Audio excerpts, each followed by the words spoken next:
How to deposit check via Fifth Third mobile app. Welcome back to our channel. In this guide, I'm going to show you the procedure on how can you deposit check via Fifth Third mobile app.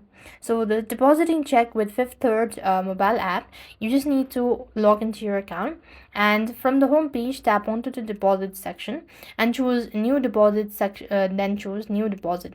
After which you have to select your account. Then from the account you want to go ahead and take a picture of your check. So sign the back of the check first and follow the on-screen prompt to take a clear picture of the front as well as back of the check.